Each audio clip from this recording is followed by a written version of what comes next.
वैसे तो दुर्गा पूजन के लिए कोई भी दिन शुभ और उपयुक्त होता है, परंतु प्रत्येक अष्टमी अथवा प्रत्येक शुक्रवार चैत्र, आषाढ़, आश्विन और माघ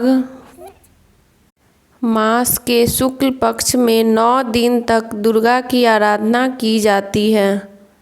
अधिकांश श्रद्धालु चैत्र और आश्विन मास में 9 दिन तक भगवती दुर्गा की आराधना करते हैं। 9 दिन तक भगवती दुर्गा की आराधना करते हैं। संयोग से इन्हीं शारदीय और बोधन नवरात्र में भगवान श्री राम की आराधना भी होती है।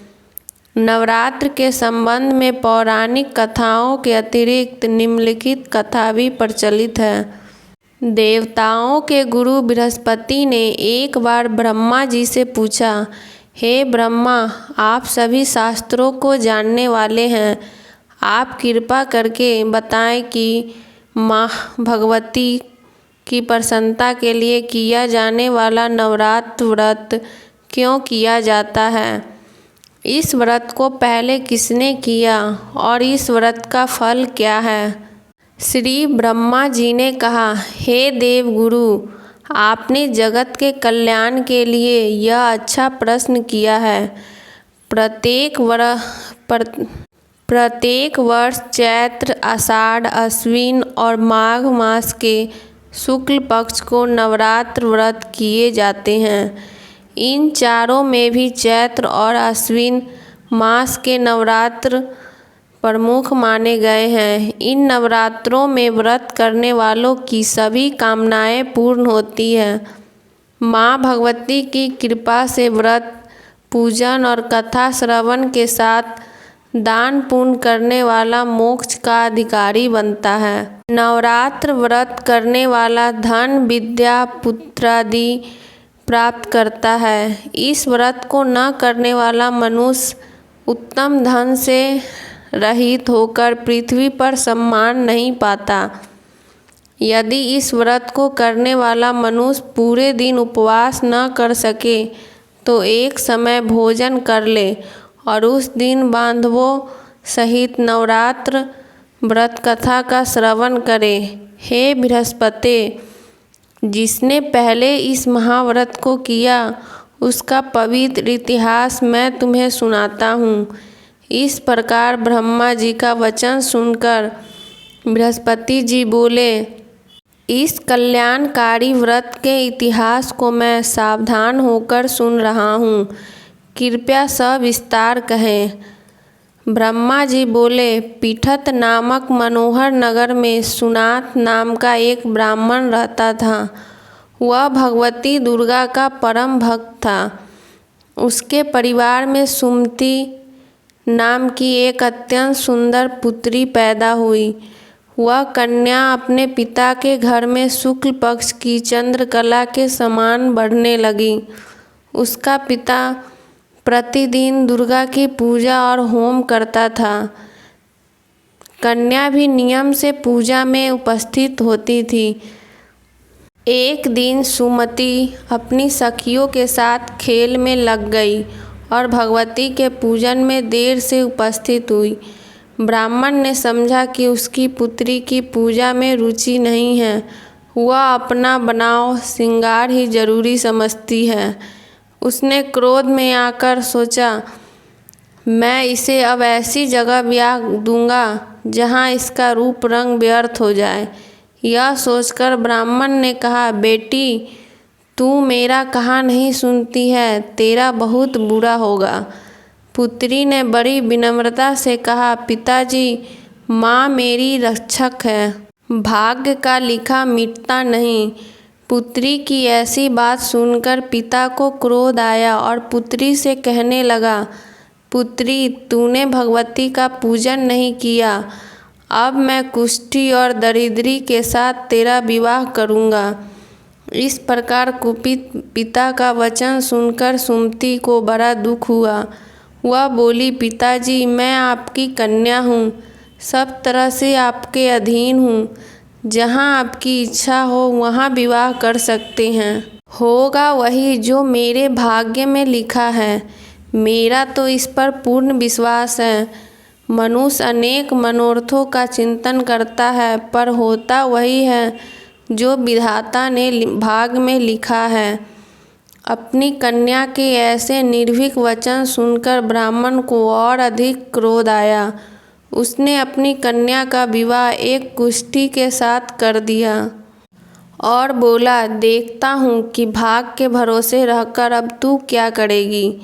इस प्रकार पिता के कठोर व्यवहार को देख सुमति अपने पति के साथ वन में चली गई। इस भयावह वन में सुमति और उसके पति ने रात कष्ट में बिताई।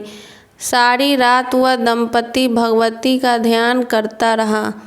माँ बड़ी दयालु है। सुमति का दुख देख द्रवित होकर भगवती प्रकट हो गई। वह सुमति से कहने लगी, हे पुत्री, मैं तुम पर प्रसन्न हूँ। तुम जो चाहो वरदान मांग सकती हो। मैं प्रसन्न होने पर मनवांछित फल देने वाली हूँ। इस प्रकार भगवती दुर्गा का वचन सुन सुमति ने पूछा, आप कौन हैं जो मुझ पर प्रसन्न हुई? यह सब मुझसे कहें और अपनी कृपा दृष्टि से मुझ दीन दासी को कृतार्थ करें। सुमति का वचन सुनकर देवी बोली, मैं आदि शक्ति हूँ और मैं ही विद्या और सरस्वती हूँ।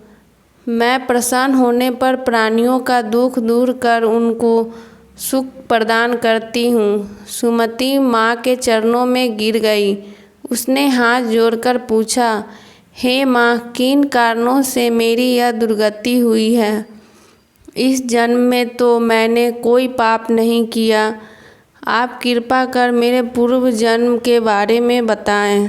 भगवती ने कहा, मैं तुम्हारे पूर्व जन्म का वृत्तांत तुम्हें सुनाती हूँ। तुम पूर्व जन्म में निषाद भील की पतिव्रता स्त्री थी। एक दिन तुम्हारे निषाद पति ने चोरी की। चोरी करने के कारण तुम दोनों को सिपाहियों ने पकड़ लिया और कारागृह में डाल दिया। उन लोगों ने तुम्हें और तुम्हारे पति को भोजन नहीं दिया। भाग से वह दिन नवरात्र था। नवरात्र में तुम्हें न तो खाने को अन्न मिला और न पीने को जल मिला।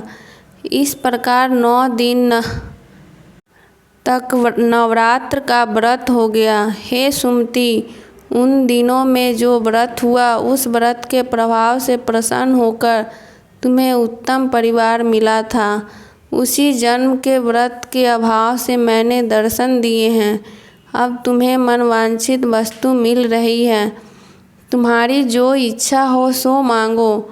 माँ दुर्गा के इस प्रकार के वचन सुन सुमति बोली, अगर आप मुझ पर प्रसन्न हैं तो हे माँ, कृपया मेरे पति को कोढ़ से दूर कर दें।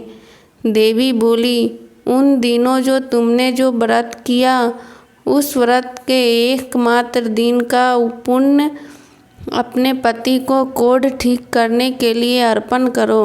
मेरे प्रभाव से तुम्हारा पति कोढ़ से रहित हो जाएगा। माँ दुर्गा की महिमा अपरंपार है। किसी भी जन्म में किया गया पुण्य, उनका नाम स्मरण, व्रत आदि भक्त को मनचाहा वरदान देता है। श्री ब्रह्मा जी ने कहा, देवी के वचन सुनकर सुमति बहुत प्रसन्न हुई। अपने पति को निरोग करने की इच्छा से माँ दुर्गा को प्रणाम कर बोली, माँ, तुम मुझ पर कृपा करो और अपने पूजन का फल देकर मेरे पति को निरोग कर दो। तत्क्षण ही सुमति के पति का शरीर भगवती दुर्गा की कृपा से कांति युक्त हो गया। पति की मनोहर देह को देख सुमति माँ की स्तुति करने लगी।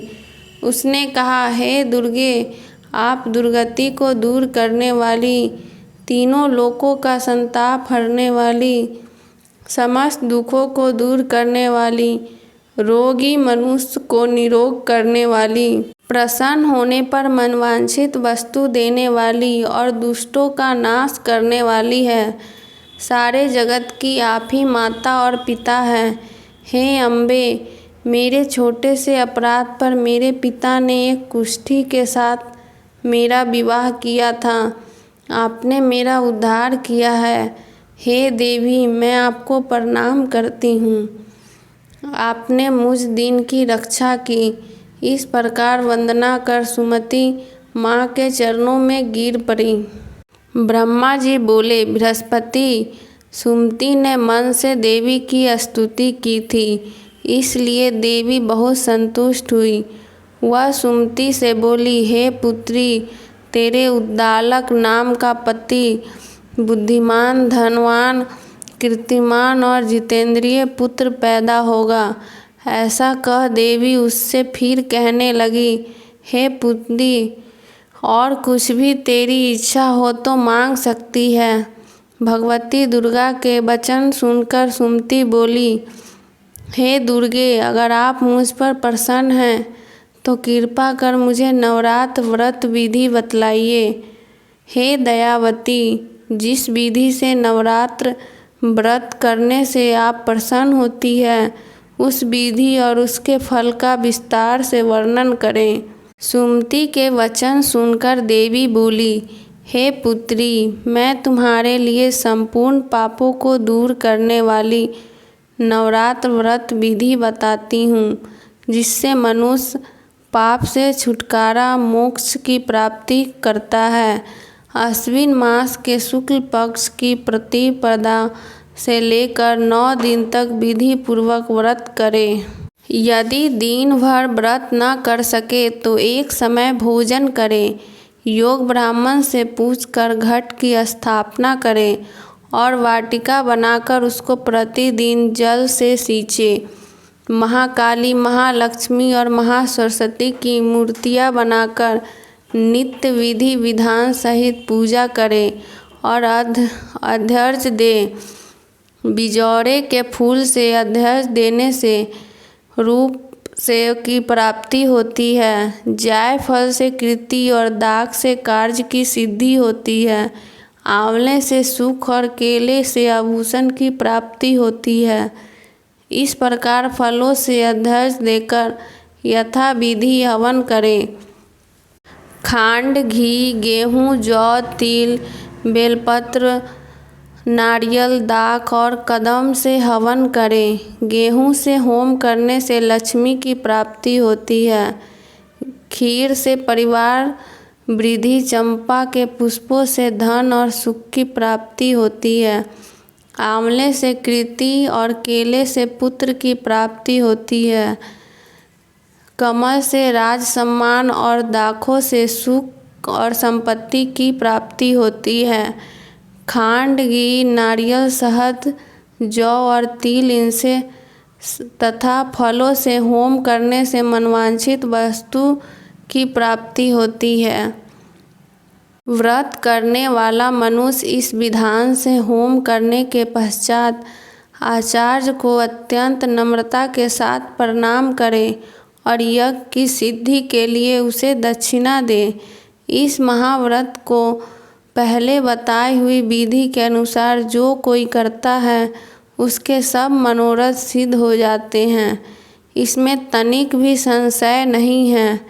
इन 9 दिनों में कुछ दान दिया जाता है, उसका फल करोड़ों गुना मिलता है। नवरात्र के व्रत करने से अश्वमेध यज्ञ का फल मिलता है। नवरात्र में भगवती के पूजन हवन की यह विधि जान सुमति प्रसन्न हो गई। हे देवगुरु बृहस्पति, संपूर्ण कामनाओं को पूर्ण करने वाले इस उत्तम व्रत को तीर्थ, देवी मंदिर अथवा सुविधा हो तो घर में ही विधि के अनुसार करें। कवच, किलक, अग्रकला, स्तोत्र का पाठ, हवन, पुराण पाठ के साथ भगवती का पूजन करना चाहिए। नवरात्र व्रत विधि और फल बताकर देवी अंतर्धान हो गई।